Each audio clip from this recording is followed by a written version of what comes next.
Hey people, Mike Martins here with the Mike Martins channel. Thanks for watching, liking, and subscribing. Today I want to talk about how we got into this situation all in all. I've talked about it many times. I've hinted it through many videos. We've discussed it in depth on Mike in the Night.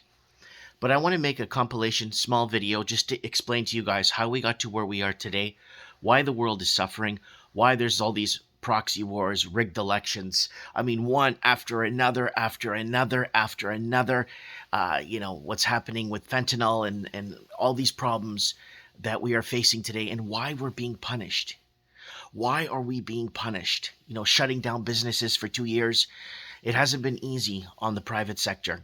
We are in a death spiral out of control, and we're losing everything we've worked for. We're losing everything that we've built.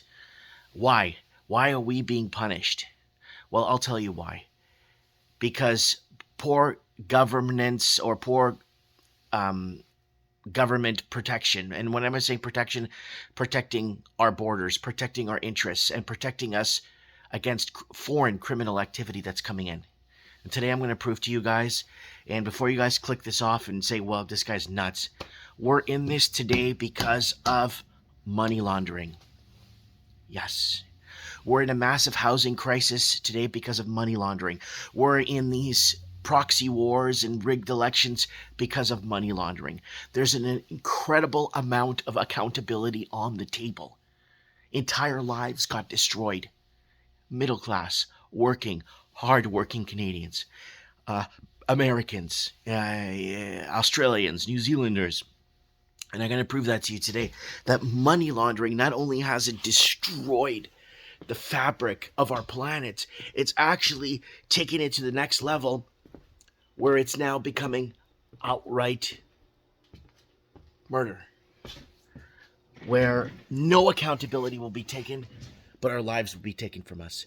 We are in this position because of money laundering. So I put together something for you guys to show you guys what we've been talking about here and connecting these dots across the Commonwealth.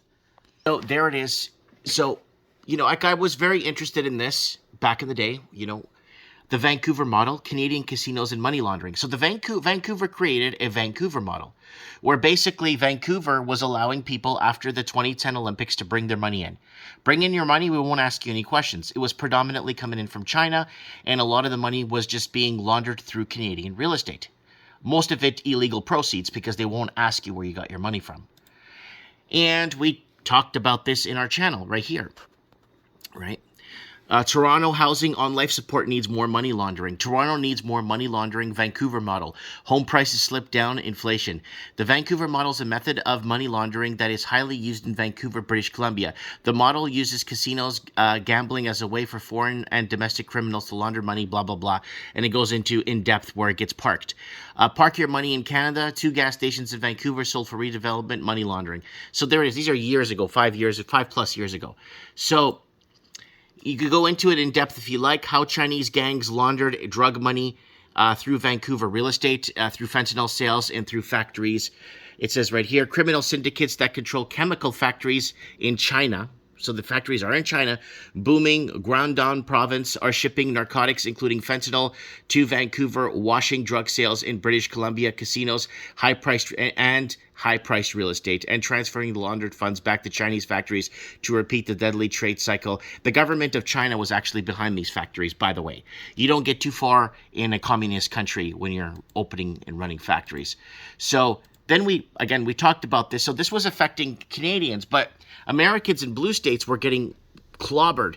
Chinese to take over Seattle housing market. Amerifornia is coming. Vancouver foreign buyers tax. So what happened was they put a foreign buyers tax on in Vancouver, and what happened? Well, this what happened. Foreign buyers overlooking Vancouver and heading to Seattle in a frantic pace. And if you go back to 5 years ago and see what happened to the Seattle housing market, you'll see exactly what I'm talking about and how the Washington state basically became unaffordable overnight. And after connecting the dots and figuring out, we were also looking at how Canada would be in a recession without money laundering.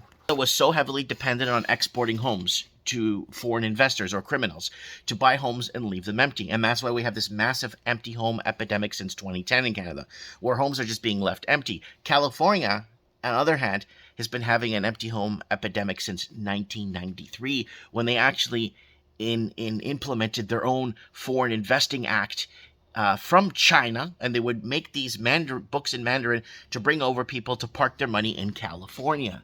And that actually is the grandfather of the model. Canada would be in a recession without money laundering. There's the hundreds of billions of dollars laundered through each province, and we could only get a few years because the money laundering investigations have been shut down in Canada. And we also talked about, Australian housing, money laundering fiasco, and Australia clamps down on money laundering, Chinese retreat from Australian property market, and more, like just the incredible amounts of money laundering happening in Australia. And of course, let's not forget our friends over in New Zealand. New Zealand housing sell-off to the highest bidder, money laundering going nuts 5 years ago. So these countries have been in a lot of trouble. And the locals, negative rates ahead, more people borrowing at dangerous levels.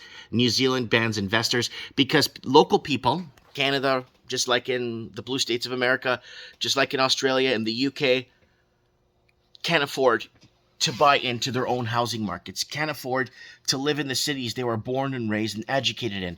They were basically pushed out by foreign investors and the governments in place that are basically allowing them to bid up with these bidding wars. Instead of having housing tied to income and wages, housing was tied to money laundering. Very interesting. 2020. World economy would collapse if the city of London stopped laundering money, says HSBC whistleblower. This was huge. And they've been laundering hundreds of billions of dollars through the city of London, through the bank. And look at the convenient date on that. January 16, 2020. Just in time, start to fall apart. They pull the trigger on the you-know-what, and we predicted that in 2019. They were going to do that. You can watch Mike in the Night. It's in your head zombie episode that we did on Mike in the Night. Look it up on YouTube. You'll find it. You'll see it. Watch the show, and you'll see what we're talking about. So what happened? Well, they started spinning these worldwide protests in 2019. The world was in protest in 2019. Instead of governments, no accountability. People having no confidence in governments. What did they do? They pulled the trigger on the you-know-what, right, to shut things right down. Now things are resurfacing. We're back to 2022 now, at the end of 2022. I think we got 2 weeks left in 2022. And we're still the year of the protest because huge swaths of the planet are protesting no confidence in government. It's off, and this gets basically squashed, and nobody gets to see that. And then you got Ukraine, international money laundering and investigation of organized crime, going back to 2001. So this has been money laundering, bigger deal in Ukraine than I could ever imagined. I knew, there was money laundering going on, it was corrupt and stuff. I didn't know by the billions it was, like how many billions of dollars through politicians being funneled through and being brought back and all this stuff. I didn't know how much criminal activity these people have caused and disenfranchised so many people in the middle class and devaluing their currency and artificially lowering interest rates to get people on the property market. And those are the people now that are suffering because they bought at a time they couldn't afford. And FTX founder charged with wire fraud, money laundering, violating campaign finance laws in 8-count indictments. So there it is. FTX. Now that FTX is going on, there it is right there. FTX laundering. Billions and billions. So criminals are allowed to run free, wash their money in Western countries, have the fentanyl proceeds, right? Have the fentanyl proceeds from the fentanyl they sell. And then they go ahead and buy more properties, leave them empty, disenfranchise the middle class, the Canadian middle class, the American middle class. And that's why I was calling for Amerifornia, where America will turn into California, disenfranchising everything. Anyways, if you don't believe money laundering is the key of why we are at the precipice we are today, then I don't know what to tell you anymore. Prove me wrong and comment below that we are not in this position because it wasn't because of money laundering, and explain to me why. Because I believe they sold us out to the highest bidders, too much accountability on the table, and no one's going to take accountability for anything anymore, and they're going to pay through outright. They're gonna actually respond to us by outright murdering us. Let me know what you guys think. Mike Martins here. I have spoken.